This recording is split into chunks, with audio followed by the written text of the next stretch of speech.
الحمد لله نحمده ونستعينه ونستغفره ونؤمن به ونتوكل عليه ونعوذ بالله من شرور أنفسنا ومن سيئات أعمالنا من يهده الله فلا مضل له ومن يضلل فلا هادي له ونشهد أن لا إله إلا الله وحده لا شريك له ونشهد أن سيدنا وسندنا ونبينا ومولانا محمدا عبده ورسوله صلى الله تعالى عليه وعلى آله وأصحابه وبارك وسلم تسليما كثيرا أما بعد فأعوذ بالله من الشيطان الرجيم بسم الله الرحمن الرحيم قل أعوذ برب الفلق من شر ما خلق ومن شر غاسق إذا وقب ومن شر النفاثات في العقد ومن شر حاسد إذا حسد صدق الله العظيم وصدق رسوله النبي الكريم ونحن على ذلك لمن الشاهدين والشاكرين والحمد لله رب العالمين.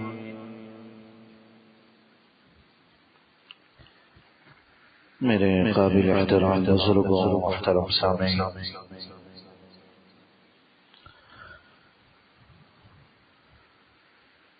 قرآن کریم اللہ جل شانہ نے ہم سب کی دینی اور دنیاوی ہر اعتبار سے رہنمائی کی کتاب بنا کر بھیجی۔ اللہ جل شانہ نے اس کلام پاک کے ذریعے، اس کتاب کے ذریعے ہم سب کی اخروی آخرت کے اعتبار سے بھی رہنمائی فرمائی ہے، اور اسی کلام کے ذریعے ہماری بہت سی دنیاوی رہنمائیاں بھی فرمائی۔ قرآن کریم کی جو آخری دو سورتیں ہیں، سورہ فلق اور سورہ ناس، یہ دو سورتیں عموماً ہم میں سے ہر آدمی کو ہی یاد ہوتی ہیں، ہر مسلمان کو یاد ہوتی ہے۔ نمازوں میں بھی ان سورتوں کے پڑھنے کا ہم اہتمام کرتے ہیں۔ اکثر و بیشتر حضرات کو یہ دو سورتیں یاد ہوتی ہیں، لیکن یہ دو سورتیں کتنی قیمتی ہیں، کتنی اہمیت کی حامل ہیں، اور ہم لوگوں کی مسائل کے حل میں کتنی معاون ہیں، شاید ہم میں سے بیشتر لوگوں کو اندازہ نہیں۔ کتنی قیمتی صورتیں اللہ جل شانہ نے ہم اور آپ کو عطا کی ہیں اس قرآن کے ذریعے سے۔ خود حضور نبی اکرم صلی اللہ علیہ وسلم یہ فرمایا کرتے تھے، ایک مرتبہ ایک صحابی سے فرمایا کہ اللہ جل شانہ نے اس جیسی صورتیں مجھ سے پہلے بھی کسی نبی کو عطا نہ کسی نبی کو عطا ہوئی، اور نہ ہی کسی آسمانی کتاب میں ان دونوں صورتوں کی کوئی نظیر اور مثال ہے، نہ ہی اس کے بعد کسی کو حاصل ہو سکے۔ حضور علیہ السلام نے فرمایا تھا ان صحابی سے کہ میں تمہیں وصیت کرتا ہوں، اس بات کی وصیت کرتا ہوں، اس بات کی تلقین کرتا ہوں کہ تم صبح اور شام کو ان دو صورتوں کے پڑھنے کا معمول بناؤ۔ یہ حضور علیہ السلام نے وصیت کا مطلب ہوتا ہے کسی چیز کی خاص تاکید کرنا، اس چیز کو وصیت کہا جاتا ہے۔ ہمارے یہاں وصیت کا معنی یہ لیا جاتا ہے کہ بھئی ایک آدمی اپنے مرنے کے بعد یہ لکھ دے کہ بھئی میرے حصے کی جائیداد جو ہے فلاں کو اتنا ملے، فلاں کو اتنا ملے، بس اسی چیز کو وصیت لوگ سمجھتے ہیں۔ حالانکہ وصیت کا مطلب ہوتا ہے کہ کسی کو اچھی بات کی تلقین کرنا، تاکید کرنا، اچھائی کی ترغیب دینا، اپنے اولاد کو اپنے مرنے کے بعد اچھے راستے پر، حق کے راستے پر چلنے کی تلقین کرنا، اس چیز کو وصیت کہا جاتا ہے۔ تو حضور علیہ السلام نے ان صحابی کو وصیت فرمائی کہ میں تمہیں وصیت کرتا ہوں کہ یہ دونوں صورتیں صبح شام پڑھنے کا تم معمول ہو. تم ان دو صورتوں کے پڑھنے کا معمول بناؤ گے، صبح بھی شام بھی. اللہ ہر قسم کی پریشانی سے، ہر قسم کی تکلیف سے تمہیں بچا لے گا، تمہیں اپنی حفاظت میں لے گا، تمہیں اپنی حفاظت میں لے گا. وہ ہے کہ ان دو صورتوں کو پڑھ کر آدمی اللہ کی حفاظت میں آ جاتا ہے، اور جو اللہ کی حفاظت میں آ جائے دنیا کی کوئی طاقت اس سے کوئی نقصان نہیں پہنچا. اتنی اہمیت کی حامل یہ دو صورت، آخری دو صورت سورۃ الفلق اور سورہ الناس. ان دونوں صورتوں کو معوذتین کہا جاتا ہے. معوذ کا معنی آتا پناہ دینے والا. اللہ جل شانہ کے ناموں میں سے ایک نام ہے معوذ، پناہ دینے والا. تو ان دونوں صورتوں کو معوذتین اسی لیے کہا جاتا ہے کہ ان دونوں صورتوں کے ذریعے اللہ اس بندے کو پناہ دے دیتے ہیں، اور ان دو صورتوں کو پڑھنے والا اللہ کی پناہ میں آ جاتا ہے، اللہ کی حفاظت میں آ جاتا ہے. پناہ دینے والی صورت. دونوں صورتیں 11 آیتوں پر مشتمل ہیں، لیکن بڑی اہمیت کی حامل. یہاں تک کہ حضور نبی اکرم صلی اللہ علیہ وسلم کا جو مرض الوفات تھا، آخری دن وفات کے قریب کے چل رہے تھے، ان دنوں میں بھی حضور علیہ السلام اس کی پابندی کیا. حضرت سیدہ عائشہ رضی اللہ تعالی عنہ فرماتی ہیں کہ وفات سے ایک دن پہلے حضور علیہ السلام پر غشی تاری، ٹھیک ہے، ہوش میں نہیں تھے، تکلیف میں تھے. اس موقع پر بھی حضرت عائشہ فرماتی ہیں کہ حضور نے ان کو فرمایا کہ تم یہ دو صورتیں پڑھ کر مجھ پر دم کر. حضرت عائشہ رضی اللہ تعالی عنہ نے یہ دو صورتیں پڑھی اور حضور علیہ السلام کے ہی ہاتھ مبارک پر دم کر کے پھونک مار کر آپ ہی کے ہاتھوں کو آپ کے جسم پر پھیر دیا. تو ان دو صورتوں کا اتنا اہتمام حضور علیہ السلام فرمایا تھا کہ صبح بھی شام بھی ان دو صورتوں کو پڑھ لیں، ایک بار پڑھ لیں، دو بار یا 5 مرتبہ ہو تو زیادہ بہتر ہے.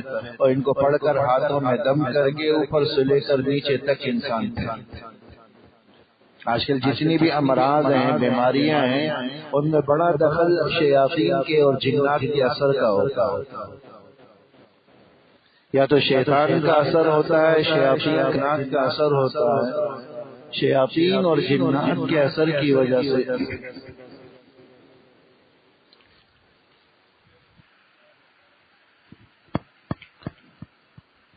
شیاطین اور جنات کے اثر کی وجہ سے طرح طرح کی بیماریاں، بڑی بڑی بیماریوں کے اندر شیاطین کا بڑا کردار ہوتا ہے.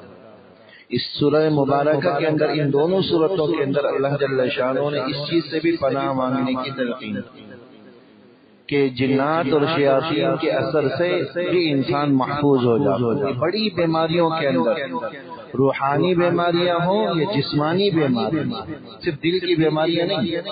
دل کی بیماریاں، حسد، کینہ، یہ تو ہوتی شیطان کی طرف سے، لیکن جسمانی بیماریوں میں بھی بڑا کردار شیاطین کا ہوتا ہے. اور آج کل اللہ معاف کرے، ہم لوگوں کی عادتیں ایسی ہیں کہ وہ جو حفاظت کی دعائیں ہیں ان کو ہم ذرا بھی نہیں پڑھتے. بیت الخلاء میں داخل ہوتے وقت یہ بیت الخلاء یہ شیاطین کے ٹھکانے ہیں. پہلے زمانے میں یہ بیت الخلاء آبادی سے بھی دور ہوا، گھروں سے دور، آبادی سے بھی دور ہوتے، اور اب یہ سمٹ کر پھر آبادیوں میں آ گئے، پھر گھروں کے اندر آ گئے. گھروں میں بھی پہلے بالکل گھر کے آخری کنارے پر ہوتے. پائین خانہ ان کو کہا جاتا. پائین خانہ کا مطلب گھر کا بالکل پچھلا حصہ، وہاں یہ بنائے جاتے. لیکن اللہ معاف کرے اب وہ سمٹ کر گھروں کے اندر بلکہ کمروں کے اندر ہو گئے، اٹیچ بات کی صورت. ہم نے اپنے ہاتھوں سے شیاطین کو اپنے کمروں میں داخل کیا. یہ ان کے گھر ہیں، ٹھکانے ہیں. گندگی اور غلاظت کی جگہیں یہ شیاطین کے ٹھکانے ہیں، ان کے گھر ہیں، ان کے رہنے کی جگہ. تو ہم نے اپنے کمروں کے ساتھ ان کے رہنے کی جگہوں کو ملا دیا. اور پھر ہماری سستی ہوتی ہے کہ دروازے کھلے رہتے ہیں، داخل ہوتے وقت نہ دعا کا اہتمام، نہ ان کو دروازوں کو بند کرنے کا اہتمام۔ حالانکہ جب نکلے تو اہتمام اسی کا کرنا چاہیے کہ نکلے تو اس کا دروازہ بند کر کے نکلے، کھلا نہ چھوڑے۔ اور حدیث میں فرمایا گیا کہ ہر دروازے کو بند کرتے وقت بسم اللہ پڑھ کر بند کر۔ تو جس دروازے پر آپ نے بسم اللہ پڑھ کر بند کر دیا، شیطان کو پھر وہاں داخلے کا کوئی سوراخ نہیں ملتا، وہاں داخل نہیں ہو سکتا۔ انسان کے ساتھ ساتھ شیاطین چل چل کر اس کے گھر میں داخل ہوتے ہیں، اور جب گھر میں داخل ہوتے وقت جب آدمی بسم اللہ پڑھتا ہے تو شیطان اپنے چیلوں سے کہتا ہے کہ یہاں تمہارے لیے رہنے کا کوئی ٹھکانے نہیں، چلو یہاں سے۔ کھانے کے وقت بھی اگر بسم اللہ کا اہتمام کریں تو کہتا ہے یہاں نہ رہنے کی جگہ نہ کھانے کی جگہ، یہ کوئی اور جگہ چلو۔ لیکن جب آدمی نہ بسم اللہ پڑھے گھر میں داخل ہوتے وقت، نہ کھانا کھاتے وقت بسم اللہ پڑھے، تو شیطان کہتا ہے یہی تمہارا ٹھکانہ ہے، رہنے کی بھی جگہ یہی ہے، کھانا بھی تمہیں ملے گا، رہائش بھی ملے گی، تو مفت کی رہائش اور مفت کے کھانے سے وہ مزے لوٹاؤ۔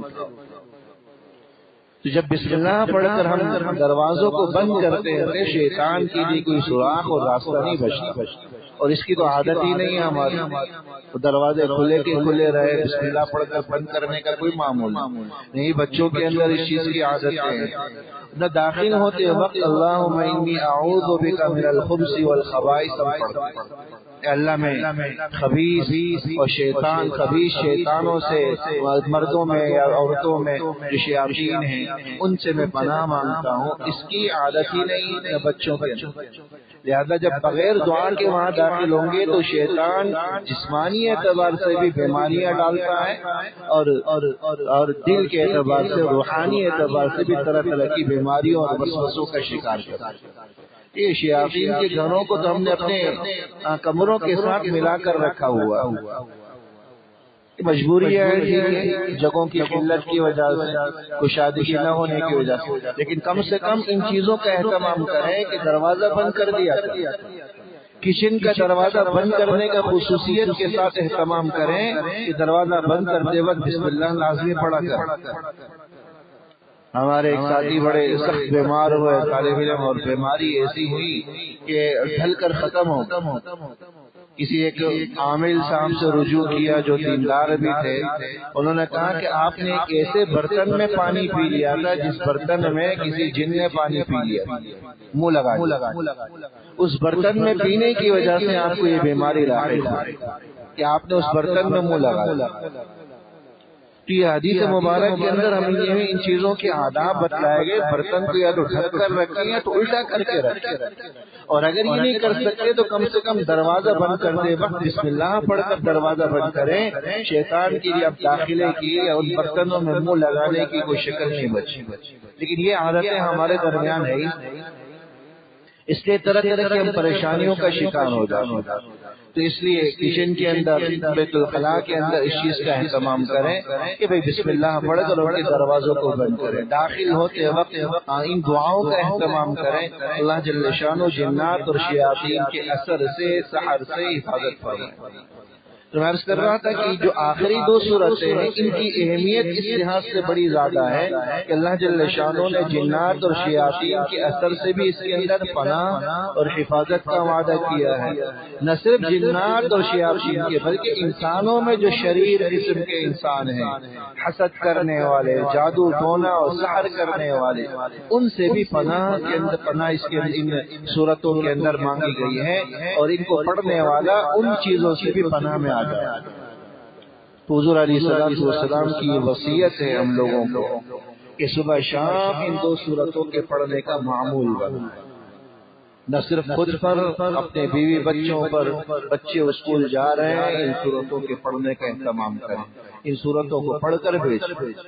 نظر کا لگ جانا یہ بھی برحق، ایک دن انشاءاللہ جمعے کے دن میں بتاؤں گا کہ نظر بد کی جو تباہ کاریاں، جتنا جادو انسان کو برباد نہیں کرتا اس سے کہیں زیادہ یہ نظر بد انسان کو برباد کر دیتا، اتنی سخت نظر کا لگ جانا بھی حق ہے، بلکہ بعض روایات کے اندر ہے کہ نظر یہ قاتل آدمی کو قتل کر کے ہی چھوڑتی، مار کر ہی چھوڑتی۔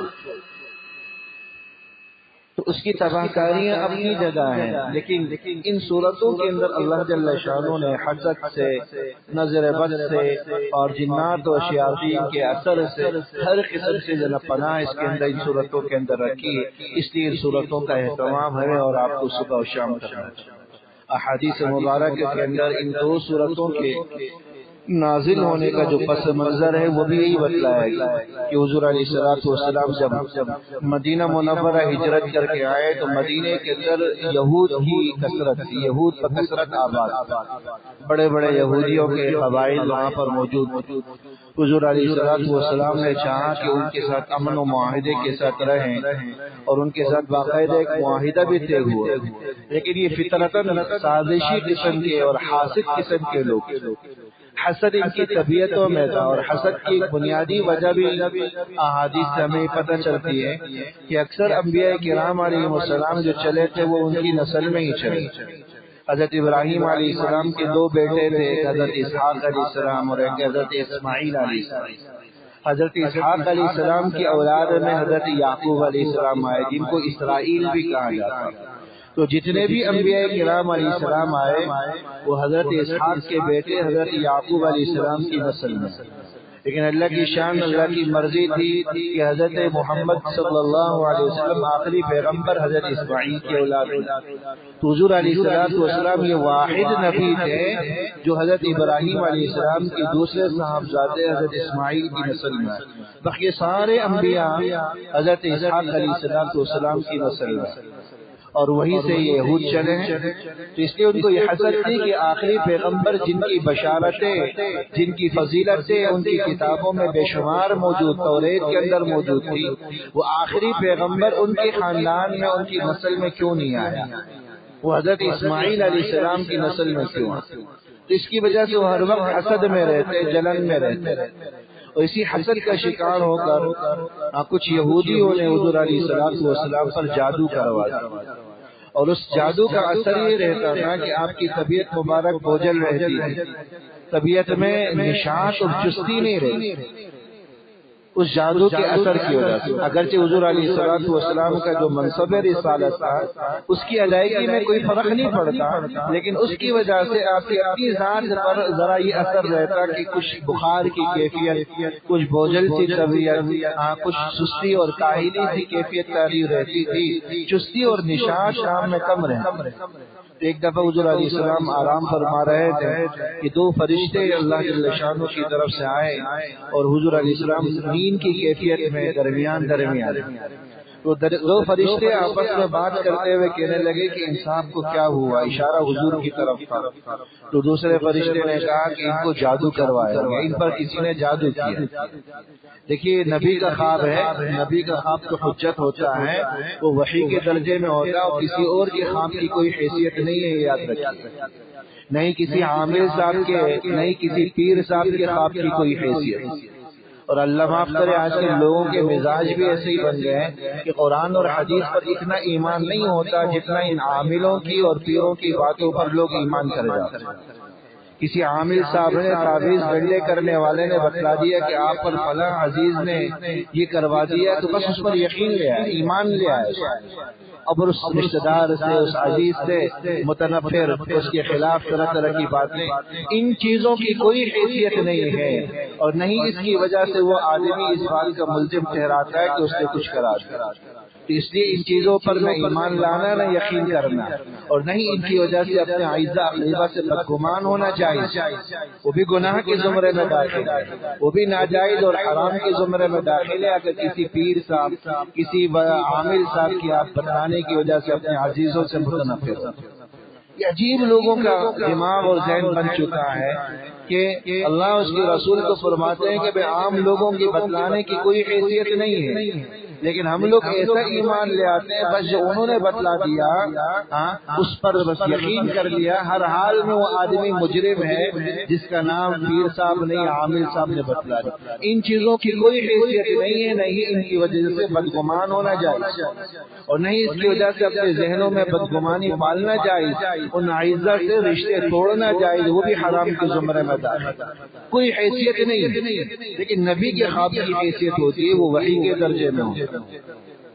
اس لیے دوسرے فرشتے نے کہا کہ ان کو جادو کروایا گیا ہے۔ پھر سائل پہلے والے فرشتے نے پوچھا کہ کس نے کروایا، تو کہا کہ فلاں یہودی جس کا نام بھی بتلایا گیا لبید ابن عاصم، اس نے اپنی بیٹیوں کے ذریعے جادو کروایا۔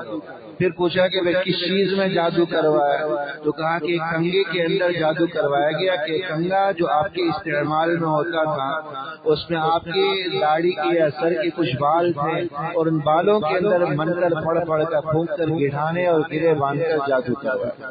پھر کہا گیا کہ وہ کنگا کہاں ہے، تو بتلایا گیا کہ فلاں مدینے کا ایک کنواں ہے جو ایک ایسا کنواں تھا ویران سا، اس کنویں کے اندر اس کنگے پر منتر پڑھ کر پھونک کر جو ہے نا اس کے اندر داخل کیا گیا۔ یہ کہنے کے بعد حضور علیہ الصلوۃ والسلام اپنی نیند سے بیدار ہوئے اور صحابہ کے ساتھ گئے تو واقعتاً دیکھا کہ اس کنویں کا پانی تبدیل ہو چکا، اس جادو کے اثر کی وجہ سے پیلا پڑ چکا۔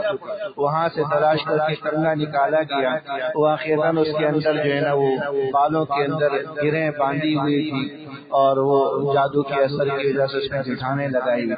اسی موقع پر یہ دو صورتیں نازل، سورہ فلق اور سورہ ناس، جس کے اندر 11 آیتیں ہیں، اور اس کنگے کے اندر جو گریں باندھی گئی تھی وہ بھی 11 کی تعداد تھی۔ روایات کے اندر آتا ہے کہ حضور علیہ الصلوۃ والسلام ایک آیت پڑھتے تھے، اس میں سے ایک گرہ کھول دیتے، 11 آیتیں پڑھی آپ نے، 11 کی 11 گرہیں کھول دی۔ پھر حضرات صحابہ سے فرمایا کہ مجھے ایسا لگا کہ گویا کہ آج میں کسی قید خانے سے بیڑیوں سے آزاد ہوں۔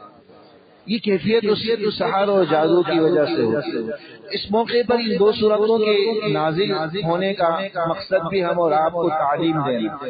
دیکھیے اللہ اپنے نبی کی حفاظت کر سکتا ہے، لیکن اپنے نبی کے ذریعے یا اپنے نبی پر ان قسم کی چیزوں کو طاری کر کے ہم اور آپ کو یہ تعلیم و تلقین دی ہے کہ دیکھیے اگر بیماری ہو، سحر ہو، جادو ہو، حسد ہو، کسی شریر کا شر ہو، اس موقع پر نبی کی تعلیمات کیا ہے، نبی کی ہدایات کیا ہیں، تو نبی پر یہ ساری کیفیتیں، یہ بیماریاں، اللہ اپنے نبی کو بیماریوں سے بھی بچا سکتا ہے، سحر سے بھی، جادو سے بھی بچا سکتا ہے، ہر قسم کے امراض سے بھی بچا سکتا ہے، لیکن پھر بھی آپ پر بیماریاں بھی طاری کی گئی، تکلیفیں بھی آپ پر ڈالی گئی، اس قسم کے حالات سے بھی توچار کیا گیا۔ یہ تعلیم ہمیں دی گئی، اس موقع پر نبی کی تعلیم کیا ہے، ہم نے اس کے مطابق چلنا ہے، اس کے مطابق زندگی گزارنا، نہ کہ عاملوں کے چکروں میں پڑنا ہے۔